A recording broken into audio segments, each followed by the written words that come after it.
Espacio en Blanco. En Radio Nacional de España, con Miguel Blanco. Son las 3:06, 2:06 en las Islas Canarias. Aquí seguimos en directo en Radio Nacional de España, en el Espacio en Blanco. Las gracias a todos por la escucha y por la compañía, por estar ahí sintonizados ahora en directo. También a todos los que a través de la radio online estáis en multitud de países de América Latina y en otros lugares del planeta que ni siquiera conocemos, haciendo que seamos uno de los programas más escuchados en esos lugares. Gracias por hacerlo. Gracias también a todos esos que os descargáis a lo largo de la semana el programa por los diferentes portales, haciéndonos uno de los programas más descargados, si no el más descargado de casi toda la radio. Tenemos todavía mucho que contaros. Carlos va a seguir estando con nosotros. Después llegará el tema de los sopares y otras cuantas cosas. Tras esa introducción, os seguimos hablando de esos españoles por el mundo que hicieron historia.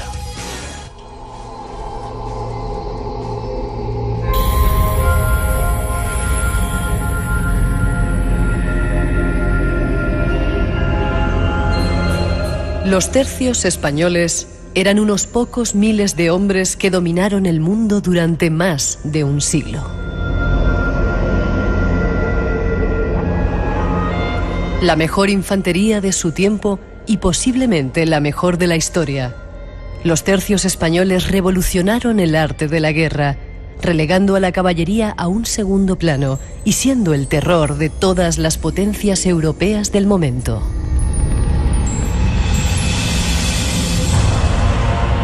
Estaban marcados por su disciplina, sus innatas dotes para la guerra y por una tradición guerrera en la que la honra era lo más importante, y esta solo se conseguía en el campo de batalla. Los tercios españoles fueron la primera unidad militar profesional compuesta por voluntarios y no por soldados reclutados forzosamente. Su forma de combinar largas picas con las primitivas armas de fuego que ya se utilizaban en el siglo XVI asentaron las bases de una manera de combatir, impulsada por el gran capitán Gonzalo Fernández de Córdoba, que mantendría su estructura básica hasta la Primera Guerra Mundial. Los tercios españoles devolvieron a la infantería el papel dominante de las batallas que ostentaban en época de las falanges griegas y las legiones romanas. Tanto en el siglo XVI como en el siglo XVII, Europa vería cómo era dominada por unos hombres para los que vivir era luchar por su reino. Un grupo desconocido de españoles que lucharon por todo el mundo.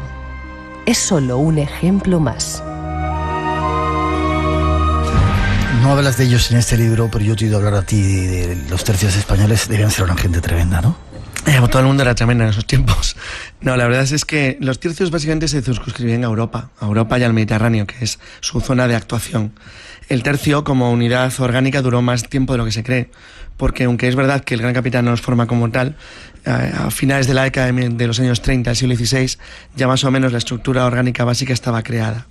Sin embargo, como unidad de combate duraron hasta que son cambiados por los regimientos a principios del siglo XVIII, lo cual quiere decir que es un periodo muy grande en el cual están sometidos a los cambios obvios del tiempo, es decir, fueron modificando su estructura y su armamento y su capacidad táctica en función de las mejoras que se iban produciendo desde el punto de vista técnico y desde el punto de vista de las innovaciones bélicas, no solamente por su evolución natural, sino también por los desafíos a los que se iban enfrentando, que también iban cambiando con el tiempo. Uh-huh. Durante el siglo XVI, en las campañas en Europa, el tercio es un modelo que se impone a todos los demás ejércitos que combatían contra España, menos los turcos, que era una especie de potencia mundial que iba por libre, y los rusos, que era una gente demasiado lejana. En el resto de lo que es Europa occidental e incluso parte del oriental, todo el mundo copia. Es verdad que sí, que el modelo del tercio se va copiando. Uh-huh. Eso empieza a cambiar a partir de la Guerra de los 30 años, cuando no es que el tercio entre en decadencia, eso también es un gran error, sino que hay otras modalidades de forma de disposición táctica que se van adaptando, enfrentando a lo que sería la disposición clásica de un tercio, y que en algunas cuestiones ofrecían ciertas mejoras, pero en otras no demasiado. Realmente el final de los tercios como tal y el cambio por regimientos, que es simplemente un tema casi carácter, iba a decir, administrativo, se produce fundamentalmente porque la pica había quedado en desuso, a finales del 17 ya no se empleaba, y el cambio de los mosquetes de mecha por fusiles de chispa, es un tema técnico. Sin embargo, es verdad que durante ese tiempo, sí, hay un periodo de ese tiempo muy grande, de más de un siglo, donde España realmente es la dueña y señora de los campos de batalla de Europa, claramente. Eso sí, con una limitación importante. Los españoles fuimos siempre muy pocos. Era un país muy poco poblado. De hecho, una de las cuestiones más... casi está simpática, aparte triste, hay un comentario que le hacen a Conde Olivera sobre bueno, el problema de un enfrentamiento estratégico con Francia. España, teóricamente, tenía rodeada a Francia, es decir, porque tenía la frontera del Pirineo, tenías el Franco Condado, al norte de Suiza, y tenías Luxemburgo y los Países Bajos, con lo cual y como aliado a Saboya, con lo cual en la práctica realidad los tenía rodeados. Sin embargo, es como si un montón de enanitos quieren rodar un gigante. Entonces un día dijo alguien en broma que el centro del Imperio Español era Francia. Entonces, bueno, tiene su gracia porque el problema que tenía España es que se enfrentaba a un desafío que le superaba en población, claramente. Yeah. Con el agravante que acabamos combatiendo con el mundo entero, con lo cual eso no se iba a ninguna parte. Déjame que te haga un montón de preguntas que tengo. ¿En aquel tiempo la gente iba obligada al ejército?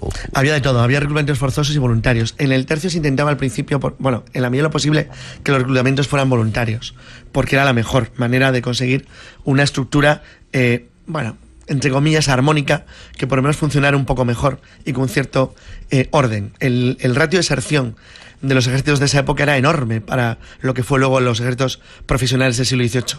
Es decir, era diferente. No obstante, existían reclutamientos forzosos cuando había situaciones que por algún motivo lo exigieran, es decir, un motivo de alarma, una invasión. Es decir, realmente había las dos modalidades, pero en España, en la medida de lo posible, se intentó en el siglo XVI que el reclutamiento fuera voluntario. Vale. ¿Hubo españoles en Tierra Santa en esa gran batalla, o en esas grandes batallas que fueron las cruzadas? Sí, lo que pasa es que España tenía la Reconquista. Entonces, como la Reconquista absorbía las energías, el número de españoles que participaron en las cruzadas fue mucho menor que el de otras naciones de Europa Occidental. Pero sí los hubo. Hubo un rey de un reino español, Enrique de Navarra, creo conde de Champaña, dirigió... Teobaldo de Navarra dirigió una de las cruzadas, uno de los líderes de una de las cruzadas. Es verdad que era un rey de origen francés, pero fue rey de Navarra. Y obviamente fueron con él caballeros navarros. El resto lo hicieron más bien en grupos pequeñitos o a título individual, y por supuesto sí participaron en las cruzadas los españoles integrados en órdenes militares como el Temple o como los Caballeros de San Juan, que incluso contaron con dos lenguas españolas, la lengua de Aragón, esas que están divididas por idiomas, por cierta manera. ¿Ah, sí? Sí, las 8 beatitudes, las 8 puntas de la Cruz de Malta, correspondía a cada una una lengua.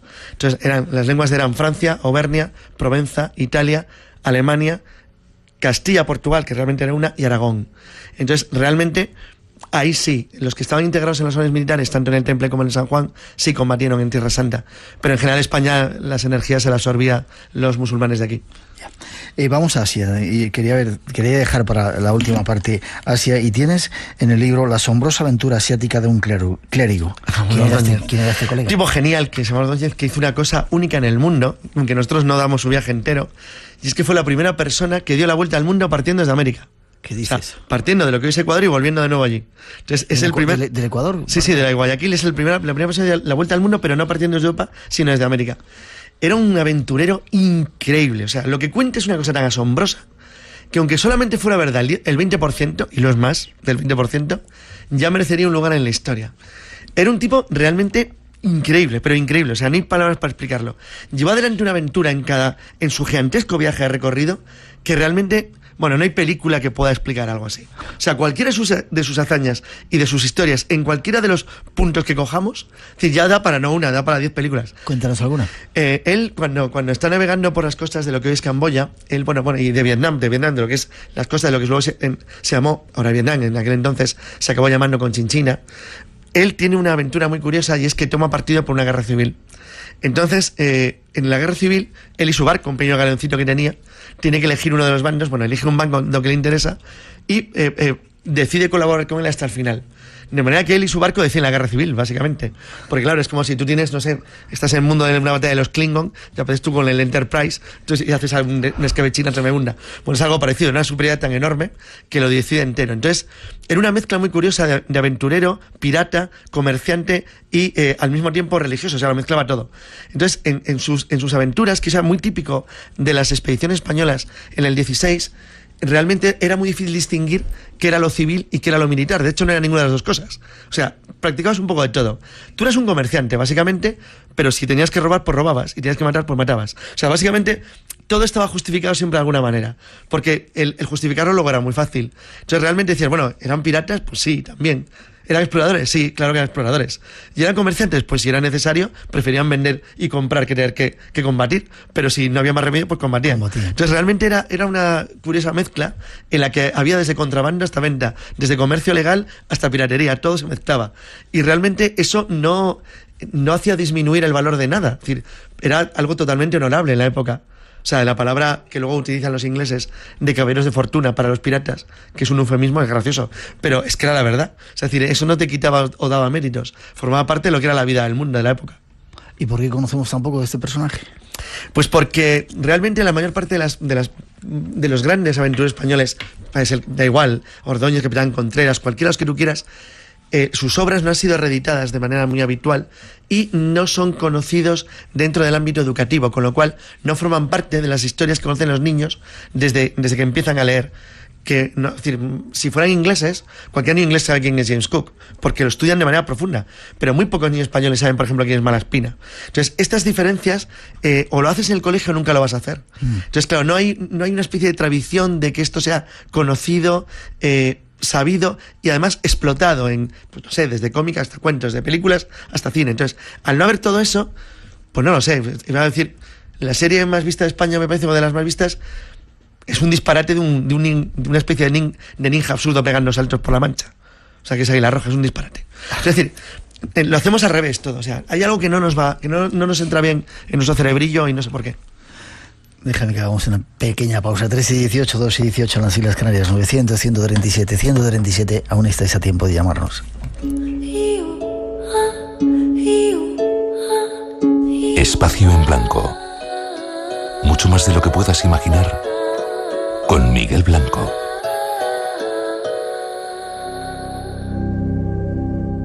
Dos temas te iba a decir. Tenemos multitud de preguntas que te voy a tener que dejar para otro momento, pero hidalgos versus samuráis, hablabas antes de ello y quiero acabar en Vietnam para ir, cuando vaya voy a ir a Da Nang, has dicho que era Da Nang, sí.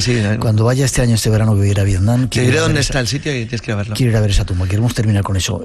¿Los hidalgos lucharon contra los samuráis? Sí, bueno, hubo varios incidentes, a lo largo del 16 hubo bastantes, principalmente entre portugueses y japoneses. Normalmente hay una cosa que hay que tener en cuenta. Los europeos occidentales de la época, incluso después, en el 17 también los holandeses e ingleses, cuando llegan a Japón no quieren pelearse con nadie. Básicamente son comerciantes, lo que quieren es vender productos que los japoneses valoran mucho. Es verdad que el conflicto con Japón, después de lo que te voy a contar, se da por un tema religioso. Cuando algunos señores de la guerra japoneses perciben que la extensión del cristianismo puede amenazar su cultura y su forma y orden de vida, que es cuando se produce la gran persecución a los cristianos de Japón del siglo XVII. Pero esta escena que estás narrando tú, que contamos nosotros, es un poco anterior. Y esto sí es un enfrentamiento claro. Los Wokou, los que hablaba al principio, eran básicamente una especie de lo que llamaríamos... Eran piratas, pero una sociedad pirática muy bien organizada, que operaba a lo largo de todas las costas del mar de China y en las costas del norte de Filipinas y hasta llegaban hasta Corea del Sur de Japón. Eran buenos navegantes, dentro de que sus naves estaban bien, no se podían comparar obviamente con un galeón español o portugués de la época, pero como Japón estaba permanentemente en guerras civiles durante el siglo XVI, eran gente realmente muy experimentada. La mayor parte era lo que los japoneses llaman ronin, es decir, samuráis sin dueño, que no obedecían a un señor, que por diversos tipos de causas habían quedado, pues con un bando derrotado en las guerras civiles, o que por alguna razón de tipo aventurero o de mera codicia o ambición, veían en la piratería una buena manera de ganarse la vida. Iban acompañados por una masa de lo que los japoneses llamaban ashigarus, o sea, los pies ligeros, que es lo que era básicamente la infantería japonesa de la época, y el grupito que es detectado en la zona norte de Luzón es sorprendido por estar dedicándose a lo que llamaríamos, pura y simplemente a la extorsión. O sea, es decir, ellos estaban asentados en una zona del norte y se dedicaban, aparte al comercio, porque comerciaban, se dedicaban también, bueno, a vivir del dinero que extraían a la gente, bueno, purísimamente por la amenaza y la violencia. Cuando los castellanos llegan allí, el grupo que dirige Pablo de Carrión, que era un verdadero pirao, no hay otra palabra para explicarlo, un tipo también originalísimo que ha habido con la expedición de Urdaneta por el Pacífico. Bueno, cuando él acusó de bigamia, tuvo un pleito en España por bigamia, tiene 2 matrimonios. Bueno, pues este tipo, que era un aventurero de primera, con el pequeño grupito que llega allí, plantea algo que a mí, lo que siempre me llamó la atención de este incidente es, primero, que rompe un mito. O sea, la paliza que les dieron a los japoneses fue monumental. Sí. Y eso que era una diferencia numérica en contra de 1-5. Pero lo que plantea es algo muy interesante, y es que cuando alguien ha dado la vuelta al mundo, ya está metido en todo tipo de líos, la visión que tiene del mundo es diferente. O sea, los castellanos eran mucho más flexibles. Estaban acostumbrados a ver todo tipo de gentes, de todo tipo de planeta, de África, Asia, Europa. Es decir, estaban, por decir una manera, tenían experiencia, tenían mundo. En tanto, los japoneses estaban limitados a lo que ellos conocían. Y su cultura no fue capaz de dar una respuesta adecuada a algo que ellos veían diferente. De hecho, aparte de recibir una paliza enorme, no entendieron nada. Es decir, lo único que sí entendían es que el material que tenían los enemigos suyos era mejor. Eso sí lo captaban bien. Porque los japoneses eran gente que no era idiota, como nadie en el mundo. Entonces se dieron cuenta que determinados elementos del material europeo eran muy útiles para ellos. Bueno, casi nadie lo sabe, pero la armadura que llevó el líder del bando vencedor en Sekigahara, que es la mayor batalla de la historia de Japón, en suelo japonés, que se encuentra actualmente en un museo en Tokio, tanto la armadura como el pecho espaldar y el casco son españoles. ¿Sí? Sí, valían muchísimo. Los japoneses apreciaban mucho las armaduras europeas porque eran mucho mejores que las suyas. Eran más resistentes, mucho más duras y mucho mejor para moverte porque te protegían mejor. Eso sí, las adaptaban a su manera, es decir, las adornaban y adaptaban al tipo de guerra que ellos querían. Pero cuando tuvieron que dar un enfrentamiento cara a cara, no había rival contra un ejército europeo moderno. Es que los barrieron, literalmente. Ya. Y eso es algo realmente muy poco conocido.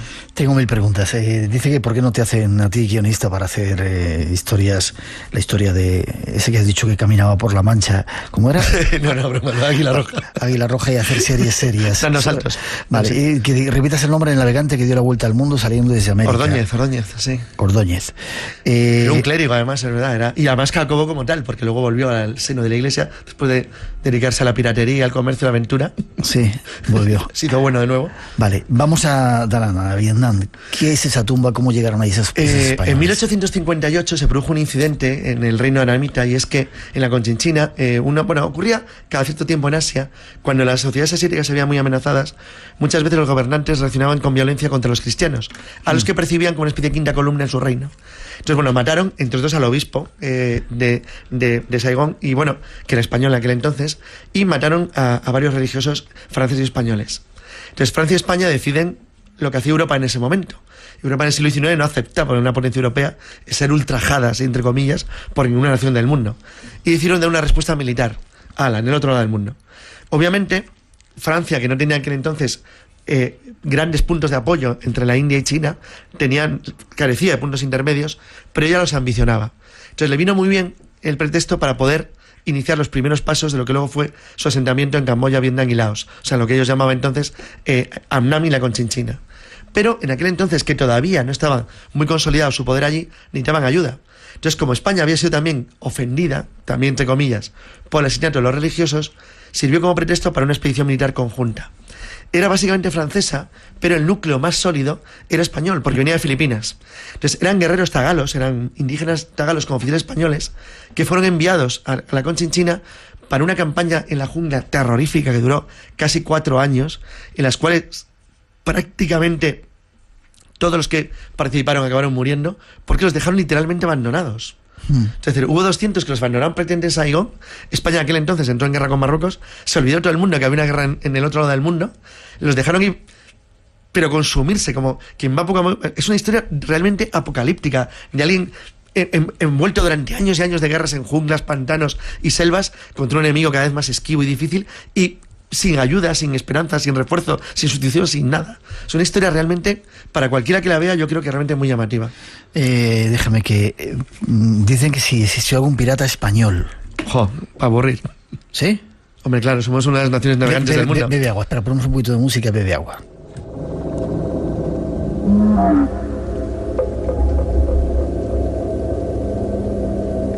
3 minutitos nos quedan para terminar. El último gran pirata de la historia es español, era gallego.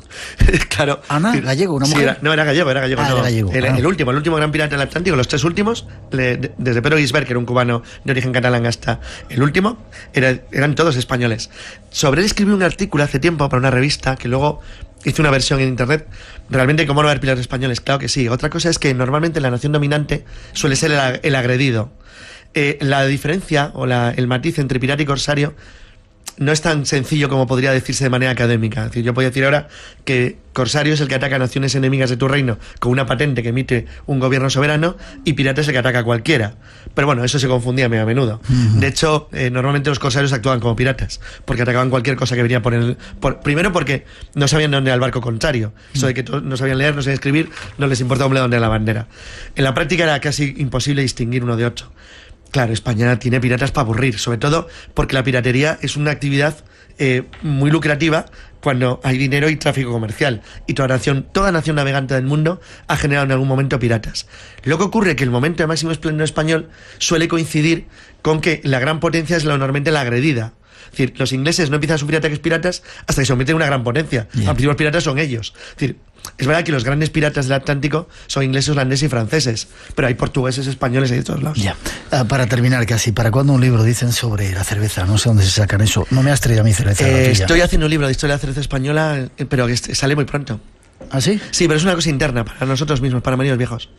¿Sí? Y te tengo que traer cerveza, ¿verdad?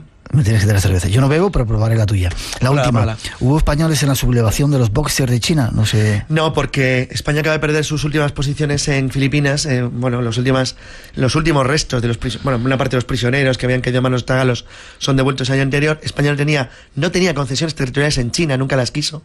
Y entonces, aunque es verdad que la legación española, esa escena de 55 días en Pekín es cierta. El embajador español era el decano en Pekín, y la reunión inicial que decide mantenerse en Pekín cuando la reunión Boxer se hace en la embajada de España. Pero España no tenía unidades militares en China en el año 1900. Y ya para terminar, ¿por qué siempre pensamos que lo de fuera es lo mejor y no damos valor a la historia?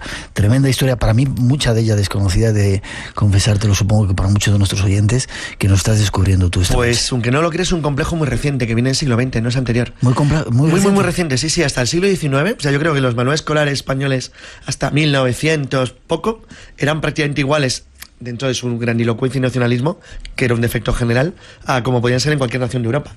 Cuando España empieza a tirarse piedras contra su propio tejado y a intentar olvidarse lo que hemos sido, es muchísimo más reciente de lo que la gente cree. Es una cosa realmente que viene prácticamente de los últimos 50-60 años. No es muy anterior.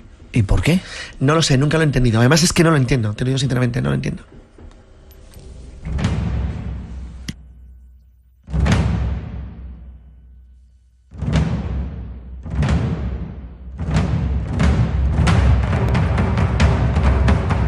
Queríais que estuviera Carlos Canales en el programa y yo se lo agradezco. Aquí ha estado y mucha gente pregunta el libro, que repitiéramos el título, lo repito yo: En tierra extraña, expediciones militares españolas, escrita con Miguel del Rey y nuestro invitado. ¿Forma de ponerse en contacto contigo, Carlos?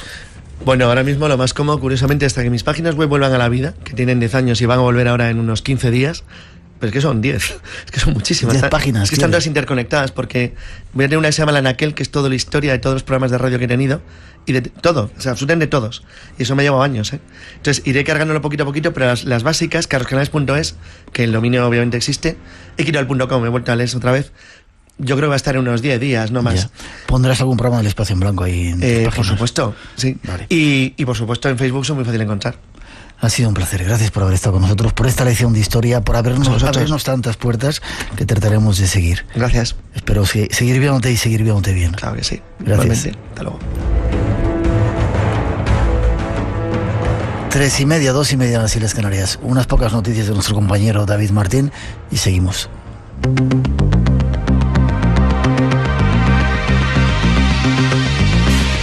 Entre las noticias que nos deja la semana tenemos que empezar hablando de una extraña imagen que nos llega desde Italia. Aquí un telescopio ha captado un misterioso anillo de color rojo que cubre los cielos de toda Europa. Este curioso fenómeno se sitúa a una altura de entre 85 y 600 kilómetros y se extiende desde la parte más occidental de Italia hasta Bielorrusia. Según las primeras observaciones, estaríamos ante un efecto de las tormentas magnéticas que azotan nuestro planeta, un equivalente a las auroras boreales, pero en latitudes más bajas. A simple vista, este aro es inapreciable y, sin embargo, la noticia ha suscitado toda clase de comentarios entre los aficionados a la conspiración durante esta semana. Desde el observatorio responsable, situado en el norte de Italia, explican que los causantes de este tipo de resplandores son los átomos de oxígeno que a esta altura se iluminan debido al calor de los electrones de la magnetosfera. Y nos vamos hasta la provincia de Cádiz. Los vecinos del municipio de San Fernando han visto en los últimos meses cómo las obras del tranvía que cruzaban la ciudad iban dejando multitud de descubrimientos arqueológicos a su paso. Pues bien, el último y más sorprendente de ellos ha sido el hallazgo de unas termas romanas del siglo I. En un primer momento se pensó que estos restos pudieron pertenecer a un horno de planta cuadrada, de más común hallazgo en la zona, pero la hipótesis se descartó al comprobar que se trata de una sala que serviría de calefacción para los baños públicos. A este descubrimiento se suman el de restos de alcantarillado, cañones de la Guerra de Independencia y vestigios de una calzada y hornos romanos bajo el suelo de la localidad gaditana. Los restos cerámicos que se han encontrado indican que el abandono de la zona podría datarse del siglo VI después de Cristo. Y en los albores de lo que puede ser, y ojalá no sea, un conflicto armado en Corea del Norte, esta semana hemos tenido noticias de lo que será la guerra del futuro. Estados Unidos ha anunciado que instalará por primera vez un arma láser en uno de sus buques. Este nuevo artefacto ha sido probado con éxito, comprobándose que es capaz de derribar aviones y dejar buques fuera de combate. Pese a tratarse de una tecnología más económica, también tiene sus inconvenientes. Sus detractores apuntan a los riesgos de impacto accidental con algún satélite y a su baja fiabilidad en condiciones meteorológicas adversas. El prototipo ha costado $25 millones y se instalará a partir del próximo mes de octubre. Y terminamos las noticias de la semana con un anuncio.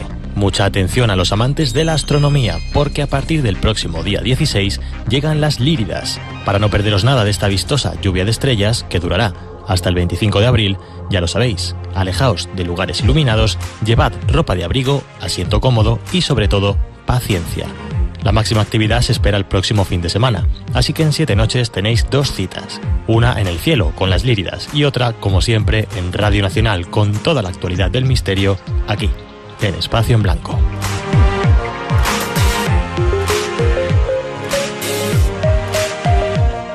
Nadie tiene seguro. Gracias a tu apoyo, más de 450.000 niños van a recibir su primer juguete. Aunque sé que en la calle Este año se repartirán también en España, a través de Cruz Roja.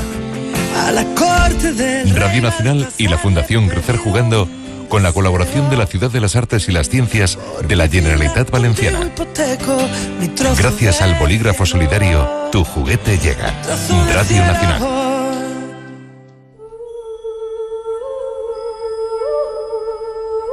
Todos los fines de semana, en la madrugada del viernes al sábado, de 2 a 4, ovnis, fantasmas, vida después de la vida y todo el mundo del misterio en Radio Nacional. Espacio en Blanco, con Miguel Blanco. Tu cita con el misterio.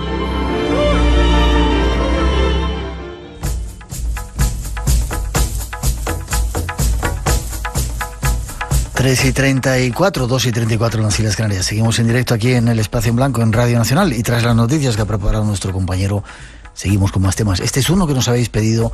Hemos podido localizar en el norte de España a un experto y ahí os lo ofrecemos tras esa introducción. Tiene que ver con algunos restos, dicen, de antiguas civilizaciones que anduvieron por aquí, por la Tierra.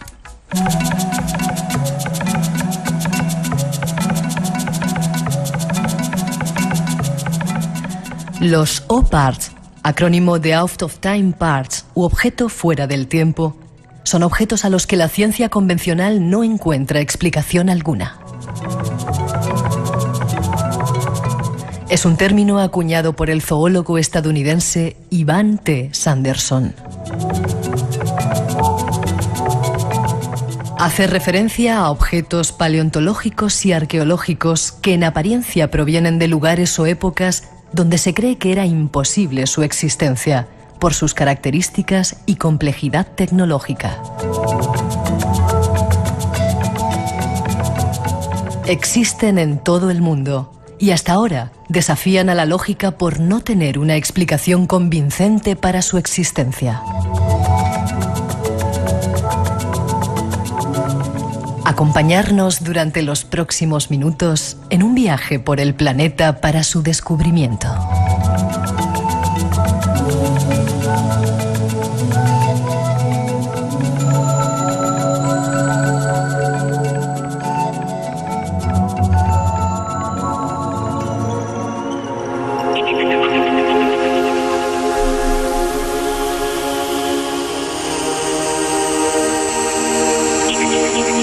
Este es uno de los misterios que más llaman la atención, esto de los objetos imposibles que se encuentran en muchas partes del mundo. Y comenzamos nuestro viaje yendo a la búsqueda de nuestro invitado, Marc Pierre Dillon. Buenas noches, Marc. Buenas noches. ¿Ese nombre tan así, tan francés?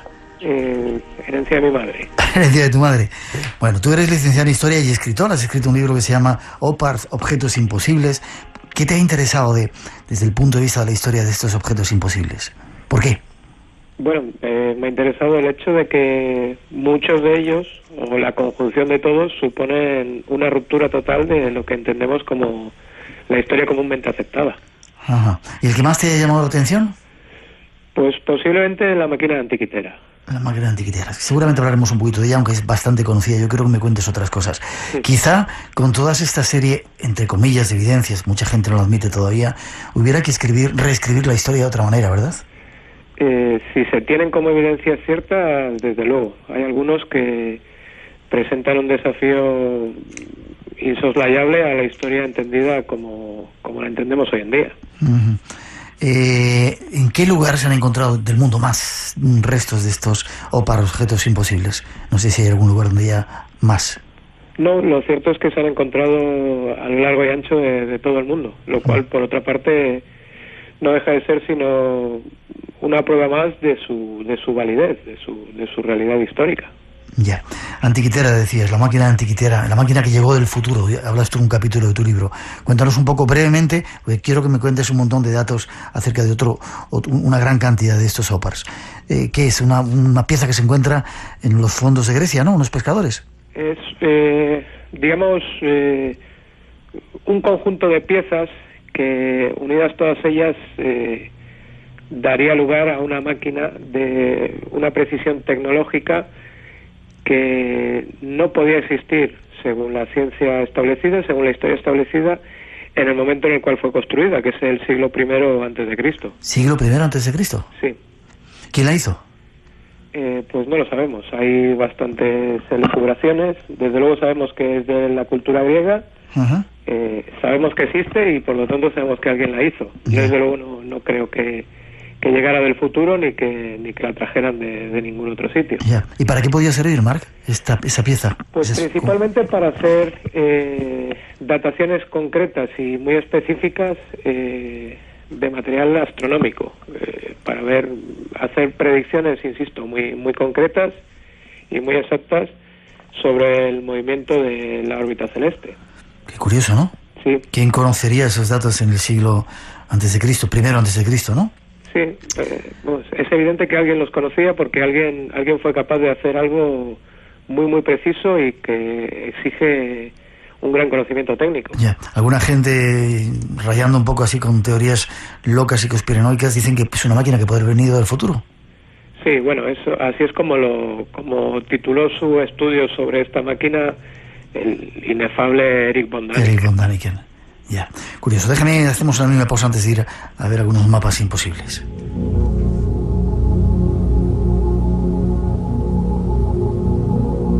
A mí también me ha interesado mucho este asunto, Marc, y bueno, viendo algunos de los mapas increíbles que hay por el mundo, los de Piri Reis llaman mucho la atención, ¿no? Están ahí en Estambul, pero hay otros muchos, ¿verdad? Este quizás sea el más conocido. Hay otros muchos mapas que ya delimitaban el planeta mucho antes de que conociéramos muchas de las costas, ¿no?, que existían. Sí, como tú dices, el de Piri Reis es muy conocido porque hay muchas publicaciones sobre el mismo, pero existen docenas de mapas más que delimitan costas que no se deberían conocer en el momento en el cual fueron dibujados. Uh-huh. ¿Por ejemplo? Pues el mapa de Orontenus Finaeus, ciertos mapas de la época griega, mapas de la Edad Media que presentan costas en la zona donde hoy sabemos que está América. Insisto, se cuentan por docenas. Ya. Y lo curioso de esto es que tiene una perspectiva como si fuera aérea, ¿no? Como nuestros satélites ahora que estuvieran cartografiando el planeta, es decir, que parece que han tenido que ser hechos desde arriba. Sí, algunos de ellos sí que presentan esa perspectiva. Podemos entender las dos posibilidades, bien que pueden haber sido hechos desde arriba, o bien que quien los hizo tenía unos conocimientos matemáticos y de proyección espacial tan elevados que le permitía realizarlo con tal precisión. Ya. Mapa de Piri Reis, sabemos que está en Estambul, en Turquía. El Oronteus Phineus, ¿dónde está? Pues ahora mismo no te... Te he pillado. Pero vamos, existir existe y está, creo que además está en un museo, no sé, en un museo de Gran Bretaña, si no me equivoco. Lo buscaremos. Sigues en tu libro hablando de esferas de 2.800 millones de años. ¿Qué es eso? Esos son unos cuerpos de forma esférica, como bien apuntas, que se encontraron en un estrato geológico en Sudáfrica, un estrato que tenía 2.800 millones de años de antigüedad, y son objetos, insisto, perfectamente esféricos y que tienen además unas incisiones que parece que estuvieran hechos de forma artificial. ¿Sí? Sí. Qué curioso. Entonces, el misterio es quién los pudo hacer hace 2.800 millones de años. ¿Este quizás sea el opar más antiguo que se ha podido descubrir hasta ahora? Sí, hasta la actualidad sí. 2.800 millones de años, increíble. Estaba la Tierra en pañales. Sí. Lo que no sabía es que los egipcios tenían gafas, o que había lentes en la antigüedad. ¿Es cierto esto? Sí, no solo los egipcios, igual la idea de egipcios con gafas es muy gráfica, quizás no sea la más adecuada, pero insisto, no solo los egipcios, sino también en la antigua Troya y demás. No tanto gafas, sino que tenían una cosa que se llaman cristales de aumento, que eran unas lentes como nuestras actuales lupas, tratadas de una forma que técnicamente, según los conocimientos que pensamos que tenían, no podían estar tratadas, pero se han encontrado.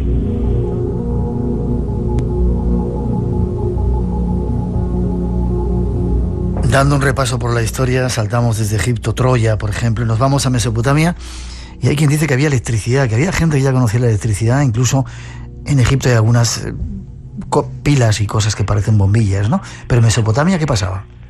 Sí, en Mesopotamia se han encontrado diferentes artilugios, muy extraños todos, que parecen vasijas de barro y que tienen una composición que de facto para lo único que sirven es para producir pequeñas descargas eléctricas.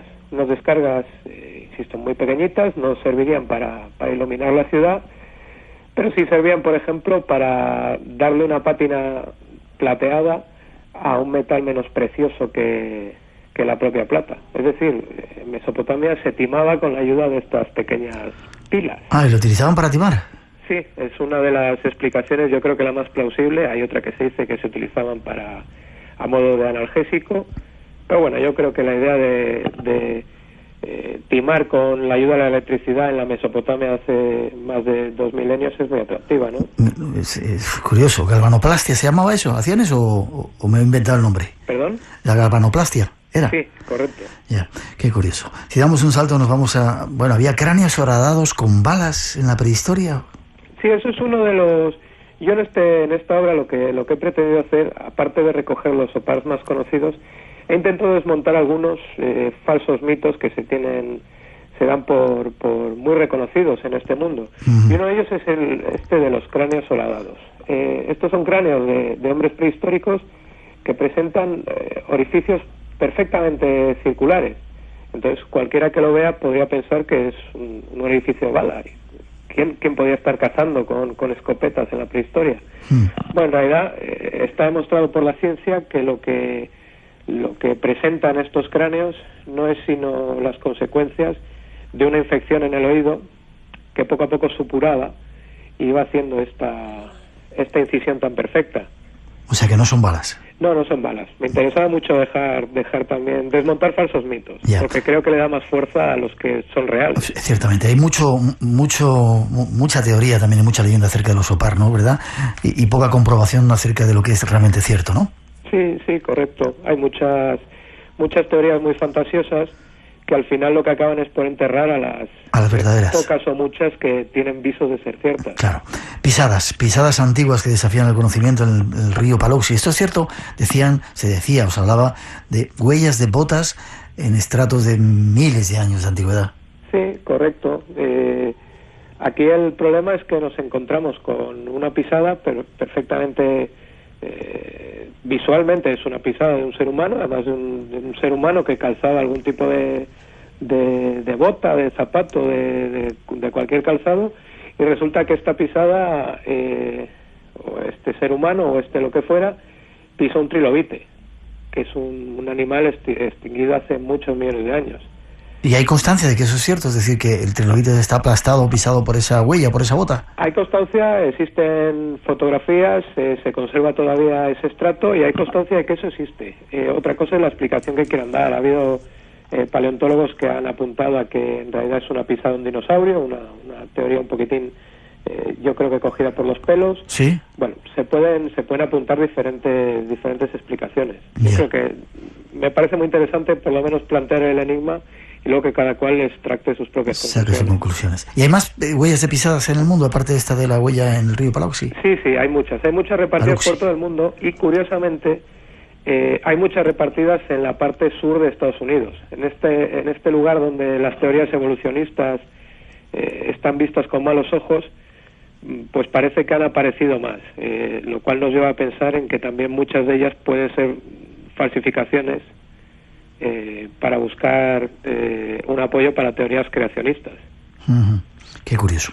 Si seguimos dando vueltas, bueno, en Egipto hay montones de estos opars, ese avión, por ejemplo, como si fuera un juguete, ¿verdad? Hay discos, hay montones de otras cosas, pero yo quiero hablar de espadas, la metalurgia imposible. ¿Quién era capaz de construir esa serie de cosas, paredes vitrificadas en ambos lados del Atlántico? ¿Qué tipo de objetos eran? Pues eran capaces nuestros antepasados. Quizás lo que tenemos que hacernos a la idea es que no estaban tan atrasados como pudiéramos hoy pensar. El metalurgia imposible es como yo llamo a objetos metálicos que no pueden existir en el momento en el cual fueron creados. Por ejemplo, objetos de aluminio, tanto en el antiguo Perú, en el Perú precolombino, como en China. Sabes que el aluminio fue, no sé si descubierto, pero sí creado artificialmente casi en pleno siglo XIX. Bueno, pues tenemos objetos precolombinos de aluminio y tenemos una hebilla de un cinturón en China que tiene más de 1200 años también de aluminio. ¿Quién pudo hacer eso? Pues desde luego alguien que tenía conocimientos sobre la electricidad y la electrólisis mucho más avanzados de los que pensamos que podían existir en aquella época. Curioso. Objetos incrustados en rocas, martillos en piedras, vasos, bujías, hay de todo, ¿no? Sí, son objetos, como tú dices, que aparecen. De repente alguien está en una cantera o en una mina y alguien rompe una roca y resulta que dentro, incrustado dentro, hay un objeto artificial. Entonces, deberíamos pensar que ese objeto tiene al menos la misma antigüedad que ese estrato geológico. Eso nos da problemas cuando el estrato es de varios millones de años. Ya. ¿Martillos han encontrado dentro de esos estratos? Sí, martillos, vasos, copas, hay una gran variedad. Curioso. Damos un salto, nos vamos a la India, un objeto que yo he visto muy de cerca, el pilar de hierro de la India. ¿Qué significa? ¿Qué es eso? Pues básicamente es lo que su propio nombre indica. Es un enorme pilar que está en la ciudad de Nueva Delhi y que tiene como particularidad que no se oxida. Es especialmente interesante y especialmente sorprendente en un sitio azotado por el clima monzónico. Pues bueno, este pilar no se oxida. ¿Y ahí está en medio de una plaza? Sí, está en medio de una plaza, si no me equivoco, está incluso dentro de un lugar de ritos ceremoniales. ¿Sí? Y es un lugar muy muy respetado por la religión de aquel país. Ciertamente, qué curioso. Quiero al final terminar con ese mapa del creador, pero antes, nos quedan todavía unos poquitos minutos, hay montones de cuadros donde hay Madonas y platillos volantes, ¿no? Pintados muy antiguamente. Sí, muy especialmente parece que esto surgió en la pintura italiana de principios del Renacimiento. Se cuentan por docenas cuadros y representaciones en los cuales aparecen sobre todo Madonna, la Virgen María, apuntando en algunas ocasiones expresamente al cielo, y en ese cielo aparecen lo que hoy denominaríamos un ovni, entendido no como una nave voladora, sino como un objeto volador no identificado, algo que está en el cielo y que no sabemos lo que es. Dinos algún detalle de alguno de ellos, ¿dónde están? Pues mira, por ejemplo, uno especialmente interesante es uno que representa un satélite orbital Sputnik. ¿Un Sputnik? Sí, que lo ves, es un cuadro de Salisbury y lo ves, ves la representación del cuadro, está el padre y el hijo, y están agarrando cada uno de ellos una antena que salen de un objeto esférico que es calcado, exactamente calcado a los primeros satélites orbitales Sputnik de la Unión Soviética. ¿Un cuadro pintado en el siglo XV, XVI o...? En el siglo XV, si no me equivoco, que se encuentra en Siena y que supone un auténtico enigma. Qué curioso. Son muchos los detalles que hay, los datos de estos objetos imposibles. Casi para terminar, luces durante la conquista de América. Sí. ¿Sí? Sí. La idea recurrente desde hace algunos años de que parece que la conquista de América era algo programado y que no solo hubo muchos fenómenos extraños durante la conquista de América, sino que además parece que estos fenómenos extraños favorecían siempre a los conquistadores. Siempre, ¿sí? ¿Les ayudaban? ¿Perdón? ¿Les ayudaban a ellos? Como si les ayudasen. Les ayudaban de forma más que práctica, simbólica. Digamos que la aparición de ciertas luces representando lo que ellos pensaban o lo que ellos decían que eran, pues por ejemplo el apóstol Santiago, la Virgen María, les ayudaba a redoblar sus fuerzas en mitad del campo de batalla. Ya. ¿Y esto qué tiene que ver con los OPAR? Objetos... Porque digamos que en el libro lo que he intentado es salirme un poquitín de la definición clásica de OPAR como objeto, y he incorporado también lo que yo pensaba que eran situaciones anómalas dentro de las crónicas literarias. Ya. Casi para terminar. Cartografía aérea en relieve de hace 20 millones de años. El mapa del creador. ¿Qué es esto del mapa del creador?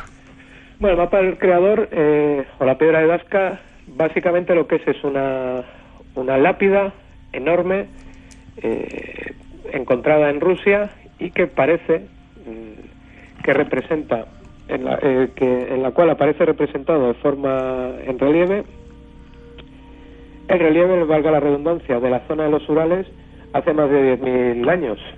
El problema es que la piedra tiene como poco esa antigüedad y evidentemente hace 10.000 años nadie pudo hacer una representación tan sumamente exacta.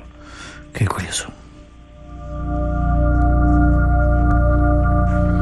Terminando, esto nos obliga a reescribir, por lo menos antes de nada, es cierto, hay constancia de que muchos OPAR son, falsificaciones o gente que quiere llamar la atención, pero hay otros, aunque fueran 4 o 5, que son auténticos, ¿verdad? Sí, y tú lo has dicho muy bien. Aunque fueran 4 o 5, aunque fuera uno, con la existencia de uno solo de estos objetos ya nos obligaría a replantearnos. A replantearnos la historia. ¿Existieron los dioses que vinieron antes de la historia conocida y dejaron algunas huellas por ahí para que ahora nos complicáramos la vida y hiciéramos programas de radio y todo esto, y tú escribieras libros? Bueno, yo no sé si existieron tanto los dioses que vinieron antes o si sencillamente nuestros antepasados tenían unos conocimientos técnicos que hoy en día pensamos que eran como dioses. Quiero decir, la idea esta de que la evolución es algo que empieza con unos seres muy parecidos a los monos, muy tontos, y que culmina con nosotros hoy hablando por teléfono, yo creo que había que erradicarla, que hemos tenido altos y bajos y que en el fondo estos objetos son demostraciones de civilizaciones pasadas.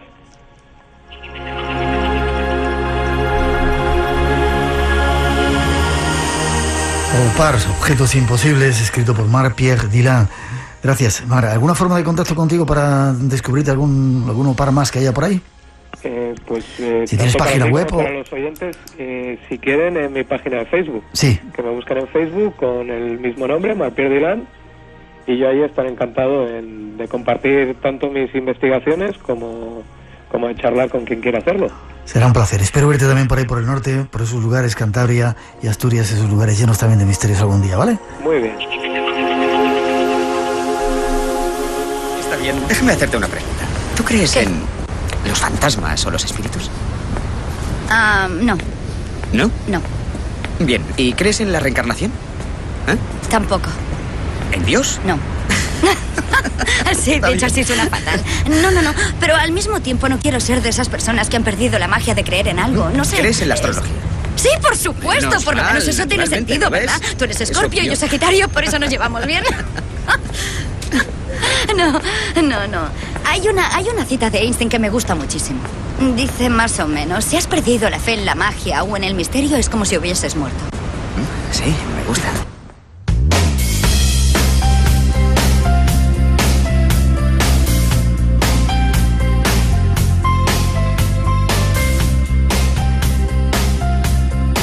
Nosotros no queremos que estéis muertos, queremos seguir creyendo teniendo fe en la magia y el misterio. Teníamos un concurso, terminamos y teníamos un concurso, 5 ganadores que son Antonio García de Barcelona, Jorge Jiménez de Cáceres, Pilar Curieses de Donosti, Elena Dorado que estaba en el Facebook y Estefanía Morón de Murcia. Poneros en contacto con nosotros para mandaros ese regalo, algunos de ellos, algunos libros de nuestro anterior invitado Carlos Canales, y gracias a todos por la cantidad increíble de llamadas. Gracias.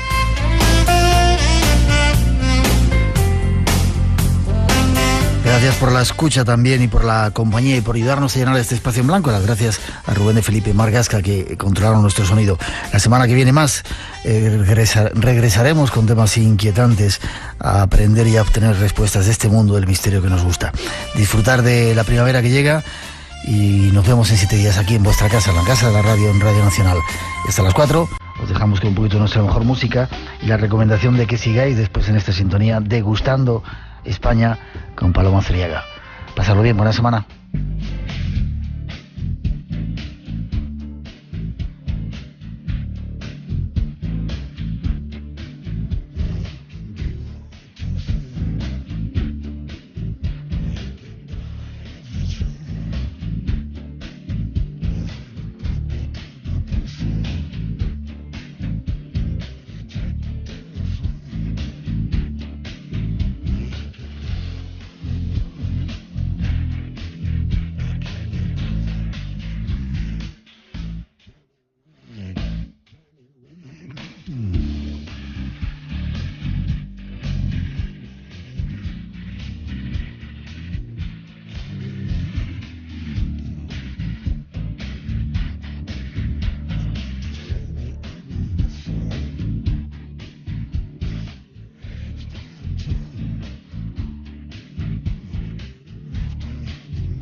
Has escuchado Espacio en Blanco en Radio Nacional de España. Hasta la semana que viene.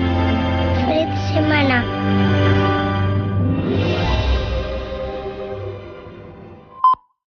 Espacio en Blanco en Radio Nacional de España con Miguel Blanco.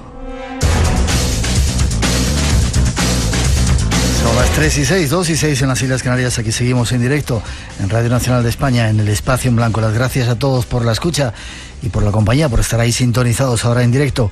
También a todos los que a través de la radio online estáis en multitud de países de América Latina y en otros lugares del planeta que ni siquiera conocemos, haciendo que seamos uno de los programas más escuchados en esos lugares. Gracias por hacerlo. Gracias también a todos esos que os descargáis a lo largo de la semana el programa por los diferentes portales, haciéndonos uno de los programas más descargados, si no el más descargado de casi toda la radio. Tenemos todavía mucho que contaros. Carlos va a seguir estando con nosotros. Después llegará el tema de los sopars y otras cuantas cosas. Tras esa introducción, os seguimos hablando de esos españoles por el mundo que hicieron historia.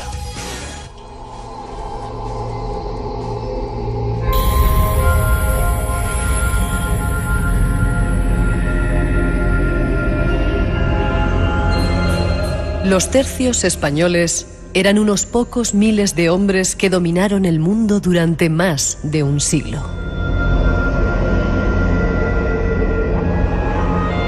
La mejor infantería de su tiempo y posiblemente la mejor de la historia. Los tercios españoles revolucionaron el arte de la guerra, relegando a la caballería a un segundo plano y siendo el terror de todas las potencias europeas del momento. De esa época era enorme para lo que fue luego los ejércitos profesionales del siglo XVIII. Es decir, era diferente. No obstante, existían reglamentos forzosos cuando había situaciones que por algún motivo lo exigieran, es decir, un motivo de alarma, una invasión. Es decir, realmente había las dos modalidades, pero en España, en la medida de lo posible, se intentó en el siglo XVI que el reglamento fuera voluntario. Vale. ¿Hubo españoles en Tierra Santa en esa gran batalla, o en esas grandes batallas que fueron las cruzadas? Sí, lo que pasa es que España tenía la Reconquista. Entonces, como la Reconquista absorbía las energías, el número de españoles que participaron en las cruzadas fue mucho menor que el de otras naciones de Europa Occidental. Pero sí los hubo. Hubo un rey de un reino español, Enrique de Navarra, creo que conde de Champaña, dirigió... Teobaldo de Navarra dirigió una de las cruzadas, uno de los líderes de una de las cruzadas. Es verdad que era un rey de origen francés, pero fue rey de Navarra. Y obviamente fueron con él caballeros navarros. El resto lo hicieron más bien en grupos pequeñitos o a título individual y, por supuesto, sí participaron en las cruzadas los españoles integrados en órdenes militares como el Temple o como los Caballeros de San Juan, que incluso contaron con dos lenguas españolas, la lengua de Aragón, esas que están divididas por idiomas, por decirlo de una manera. ¿Ah, sí? Sí, las 8 beatitudes, las 8 puntas de la Cruz de Malta, correspondía a cada una una lengua.